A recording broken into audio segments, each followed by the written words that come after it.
दोस्तों, देवरा को जो हल्के में ले रहे थे भाई साहब, वो अब खुद हल्के में जाएंगे। क्योंकि गाइज यहाँ पे देवरा ने रिलीज से इतने पहले बड़ी बड़ी मूवी के एडवांस के रिकॉर्ड को नेस्तो नाबूद कर दिया है। भाई साहब यहाँ पे आप लोग कह सकते हो कि Devara beat Salaar, Devara beat every record of Indian box office in 25 days before. Guys यहाँ पे जिस तरीके के नंबर यहाँ पे आ रहे हैं, ये बेहतरीन, जबरदस्त, लाजवाब है।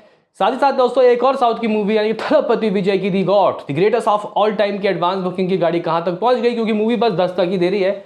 रिलीज होने वाली है 5 तारीख को, तो उसकी एडवांस बुकिंग की भी बातें होंगी, देवरा की भी। लेकिन उससे पहले आपसे एक छोटा सा रिक्वेस्ट कि आप हमें सपोर्ट करें, चैनल को सब्सक्राइब कर ले ताकि आपको इस तरीके के वीडियोस मिलते रहें। तो करते हैं अपने इस वीडियो को शुरू, लेट्स स्टार्ट। तो गाइस यहाँ पे हम लोग बात करें कि आखिर देवरा और ग्रेटेस्ट ऑफ ऑल टाइम का किस तरीके का दोस्तों यहाँ पे जो एडवांस हुआ है।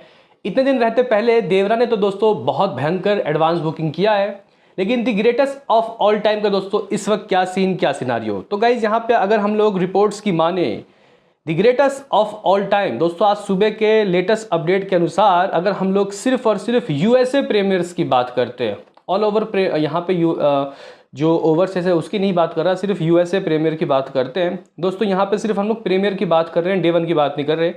तो बहुत अच्छे एडवांस इकट्ठा कर दिए गए हैं। आप लोग कह सकते हो कि 377 लोकेशन में दोस्तों इसकी एडवांस खुली, 770 शोज दोस्तों इसको दे दिए गए हैं और कुछ टिकट सोल्ड आउट कर दिए गए हैं 15,000 से 16,000 के बीच। गाइस इतने टिकट सोल्ड आउट सिर्फ यूएसए के प्रीमियर के लिए, ये एक बहुत गजब नंबर है। लेकिन अगर हम लोग यहाँ पे बात करें कि एडवांस बुकिंग से क्या हाथ लगा, तो आप लोग 3,60,000 यूएस डॉलर की बात कह सकते हो कि इतनी एडवांस बुकिंग इसने कर ली है। हालांकि लियो से तो ये कम है, लेकिन अभी समय है। और गाइज अगर यहाँ पे हम लोग बात करें कि ये कितना होता है आईएनआर में, तो आप लोग 2 करोड़ 80 लाख या फिर 2 करोड़ 70 लाख तो मान सकते हो कि इतना तो इसने कर लिया है। तो गाइज यहाँ पे the greatest of all time premiere में यूएसए के अंदर धमाका कर रही है। बाकी दोस्तों अगर हम लोग यहाँ पे डे 1 की कमाई जोड़ के आपको बताएंगे तो मामला 5 करोड़ से भी दोस्तों ऊपर जा चुका है यूएसए के अंदर। साथ ही साथ दोस्तों यहाँ पे अगर हम लोग ओवरसीज की बात करते हैं तो स्पीड थोड़ा स्लो है इसका लियो से। हालांकि स्लो कहना गलत होगा, ज़्यादा स्लो है, लेकिन फिर भी यहाँ पे मुझे उम्मीद है कि ये मूवी 30-35 करोड़ तो दोस्तों ओवरसीज से इकट्ठा करेगी, क्योंकि इसके ट्रेलर को उतना पसंद नहीं किया गया। लेकिन यहाँ पे कंटेंट विजेता होता है। जो यहाँ पे इस मूवी के डायरेक्टर हैं वेंकट प्रभु दोस्तों, उन्होंने ये बात कही है कि मूवी में मतलब जो चीज़ें आपको देखने को मिले कि ये मतलब सरप्राइज़ पैकेज होगा। तो देख लेते हैं क्या सरप्राइज़ मिलता है। बाकी इसकी हिंदी डबिंग काफ़ी ठीक हो गई है। बाकी गाइस यहाँ पे अगर हम लोग चेक करें कि IMDb की मोस्ट एंटिसिपेटेड लिस्ट में ग्रेटेस्ट ऑफ ऑल टाइम जो कि अब बस रिलीज़ होने वाली है, वो किस पोजीशन में, तो गाइस यहाँ पे the greatest of all time number 1 में है 23.10% के साथ। लेकिन गाइस यहाँ पे सरप्राइजली जो कि इसी महीने आएगी, मतलब आज तो वैसे 31 अगस्त है, आप लोग इसी महीने ही मानो क्योंकि सितंबर कल से लग ही रहा है, मतलब कुछ 25 दिन दोस्तों 26 दिन बचे हैं। गाइस यहाँ पे अगर आप लोग देखो तो देवरा जो कि 27 सितंबर को रिलीज़ होगी, उसका इस लिस्ट में तीसरे नंबर पे दोस्तों पायदान है, जो कि ठीक है 12.70%। ओके चल जाएगा यहाँ पे। लेकिन दोस्तों अगर मैं यहाँ पे देवरा का एक आपको रिकॉर्ड बताऊँ, देवरा के दोस्तों एक मैं आपको हिसाब किताब बताऊँ एडवांस बुकिंग का, आप लोग सर पकड़ लोगे और बोलोगे ये तो बहुत भयंकर है। लेकिन उससे पहले दोस्तों हम लोग यहाँ पे चेक कर लेते हैं अपकमिंग जो मूवीज़ आ रही है साउथ की, उनका भाई साहब किस तरीके का दोस्तों यहाँ बुक माई शो में इंटरेस्ट है। तो सबसे ऊपर है पुष्पा दी रूल, जो कि बॉक्स ऑफिस में रूल करेगी और इस साल टॉलीवुड की तरफ से या फिर आप लोग कह सकते हो कि यहाँ तेलुगु इंडस्ट्री की तरफ से दूसरी 1000 करोड़ हो सकती है फॉर श्योर। गाइस यहाँ पे अगर हम लोग बात करें उसका क्या है इंटरेस्ट, तो 3,20,000 के करीब कुछ है। फिर देवरा आ जाती है 1,27,28,000 है। उसके बाद दोस्तों आप लोग कह सकते हो कि HHVM लगभग 1,02,000। फिर they call him OG 74,000। Game changer का भी 45,000 है। राजा साहब जो कि अभी बहुत दूर की बातें हैं, वो गाइस कुछ 42,000 ले रखी है। तो यहाँ पे देवरा काफ़ी ठीक दोस्तों इंटरेस्ट ले रखी है। दूसरी सबसे ज़्यादा इंटरेस्ट वाली मूवी है इस साल की अगर हम लोग बात करते हैं, तो आप लोग बोलोगे कि व्हाट इज़ द रिकॉर्ड। दोस्तों रिकॉर्ड यहाँ पे ये है कि सलार ने कुछ 107 लोकेशन में दोस्तों कुछ 25 दिन पहले की अगर हम लोग बात करते हैं, तो उसने 107 लोकेशन में 352 शोज के साथ दोस्तों यहाँ पे 76,000 यूएस डॉलर की कमाई कर ली थी। अराउंड 40-45 लाख रुपए आप लोग कह सकते हो, 50 लाख रुपए माफ़ करना। तो गाइज यहाँ पे अगर हम लोग देवरा की बात करते हैं तो इसने कुछ सिर्फ 19-20 लोकेशन में दोस्तों इसको खोला गया है और कुछ सिर्फ 52 शोज़। और सलार का कितना था 350 शोज़, ये सिर्फ 52 शोज़। और इसने लाख $1 गाइस 1 लाख $1 की दोस्तों कमाई कर ली है।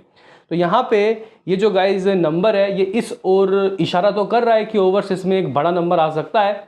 कल्कि ने काफ़ी अच्छी कमाई की थी ओवरसीज में, जो कि मेरे ख्याल से कुछ आप लोग कह सकते हो कि 65-70 करोड़ के बीच की दोस्तों कमाई की थी। 65 से 70 करोड़ बहुत बड़ा नंबर होता है दोस्तों ये। अब देखते हैं कि ये कितना करती है। भाई साहब एस राजामौली के बाद यहाँ एनटीआर की कोई दूसरी मूवी आ रही है, मतलब RRR के बाद कोई अलग मूवी आ रही है उनकी बिना राजामौली के। तो गाइस देखते हैं कि यहाँ विथआउट राजामौली के छत्र छाया से ये क्या निकाल पाते हैं। क्योंकि गाइस देखो कहीं ना कहीं सैफ अली खान इसमें है, जानवी कपूर है, हो सकता है कि बॉबी देओल भी विलन के किरदार में देखने को मिले, कोटलावा शिवा हैं डायरेक्टर। लेकिन गाइस यहाँ पे कंधों पे मूवी पूरे एनटीआर की है।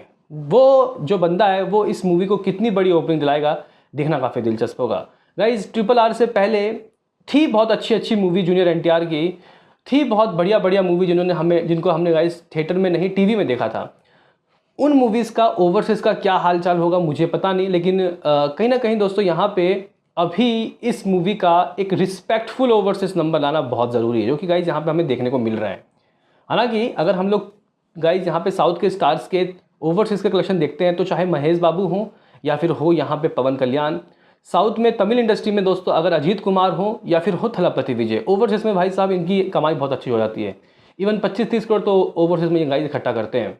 तो मुझे लगता है कि ये जो मूवी है देवरा, जिस तरीके से इसने 25-26 दिन रहते ही एडवांस में दोस्तों इतना कर लिया है, ये एक मुझे लगता है कि एक संकेत है कि ये जो मूवी है ये गाइस बहुत खतरनाक कलेक्शन करेगी। ये गाइस 26 तारीख के ये प्रीमियर के नंबर है, सिर्फ प्रीमियर की बात हो रही है दोस्तों। हम लोग यहाँ पे डे 1 की बात तो कर ही नहीं रहे, सिर्फ प्रीमियर में लाख $1 ये अपने आप में एक बेहतरीन नंबर है। तो मैं कहीं ना कहीं विथआउट एस राजामौली के बाद यहाँ एनटीआर क्या कर सकते हैं, पोटेंशियल क्या है बॉक्स ऑफिस का, क्या 100 करोड़ दोस्तों ये बंदा देगा? मुझे तो लग रहा है कि फॉर श्योर, क्योंकि यहाँ पे सिर्फ नेट कलेक्शन ही ये मूवी 60-70 करोड़ रुपए इंडिया के अंदर से करने वाली है। ये मेरे ख्याल से शायद मैं जो 60 करोड़ बोल रहा हूँ ये शायद सिर्फ तेलुगु ही इंडस्ट्री दे देगा। हिंदी बहुत भी कम दोस्तों अगर बज रहा तो ये मूवी 25 करोड़ रुपये भी अगर कमाती है, 20 से 25 करोड़, तो भाई 90 करोड़ तो ऐसे ही हो गए। 70 करोड़ तेलुगु इंडस्ट्री से या फिर 60 मान लो तेलुगु से, हिंदी से 20-80, तमिल मलयालम से भी कुछ ना कुछ तो आएगा। तो देखते हैं कि गाइस ये मूवी कितनी बड़ी ओपनिंग लेती है। हालांकि अगर बज़ की बात की जाए तो भाई ऐसा कल्कि या फिर पुष्पा टाइप का बज़ इसका नहीं है। तो कहीं ना कहीं कल्कि वैसे रिलीज़ हो चुकी है, लेकिन कल्कि ने दोस्तों 175 करोड़ रुपए की एज अ ट्रेड और लगभग 191 करोड़ वर्ल्ड वाइड कलेक्शन किया था। तो गाइस यहाँ पे अगर ये मूवी 100 करोड़ 120 करोड़ की कमाई करती है तो लगातार दूसरी मूवी इनकी होगी जो 100 करोड़ से ऊपर वर्ल्ड वाइड गाइस ओपनिंग लेगी। लेकिन आपका क्या सोचना है कि देवरा क्या कर सकती है? मुझे ओवरसीज से कम हाफ सेंचुरी चाहिए डे 1 और प्रीमियर का। क्या 50 करोड़ दोस्तों कर सकती है? अगर इस तरीके के दोस्तों नंबर होते हैं तो 50 करोड़ ओवरसीज से। इंडिया नेट कलेक्शन कुछ 80 करोड़ बहुत भी कम ले लेते हैं, जिसका ग्रॉस 100 करोड़ यानी कि 150 करोड़ तो भाई क्षमता रखते हैं एनटीआर अपने कंधों पे इस तरीके की ओपनिंग लाने के लिए। मैं आपसे पूछना चाहता हूं दोस्तों, आपको क्या लगता है क्या हो पाएगा यहाँ पे ओवरसीज से 50 और यहाँ नेट कलेक्शन 80 या फिर 90 करोड़, या फिर आप लोग 100 करोड़ सोच रहे हो? बताना ज़रूर। मिलते हैं किसी नेक्स्ट वीडियो में, अभी के लिए इतना ही।